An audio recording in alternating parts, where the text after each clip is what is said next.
Hi, I'm Ruth DeSouza. I'm a nurse and I've also got a PhD. So I started my career working as a mental health nurse, and then I moved into education, and now I do research, which I really love.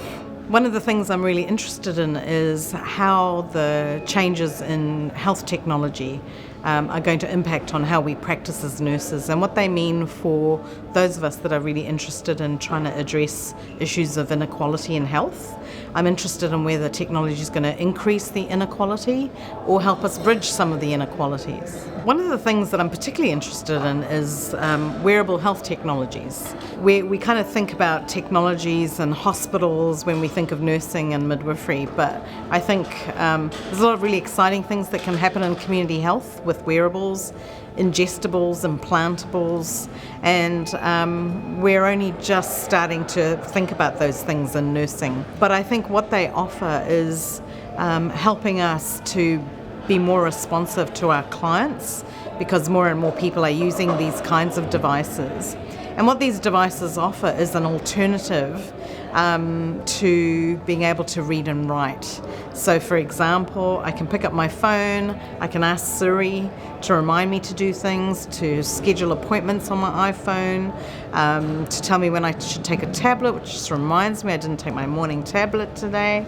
And they can do all kinds of things that just help us through our daily lives. But also if we've got chronic or acute conditions, they can pick things up quickly, or they can help us manage those chronic conditions better. The downside of technology is that so far, I think, particularly around wearables, is they've been really focused at people who are wealthy, worried and well.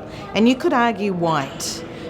They've been sort of geared at a particular kind of consumer who's activated. And I think for people who might have poor levels of health literacy or feel really disengaged from mainstream health services, these kind of technologies seem inaccessible and not relevant to them. So that's one of the things that, you know, they're kind of marketed towards a particular group. But the other kind of things that I think we should be cautious about are things like who owns that data, who's got access to that data, what will the data be used for? And then we've got more broad questions like how do we prepare the future workforce and the current workforce for how to work with these technologies so we can really enhance the well-being of our communities.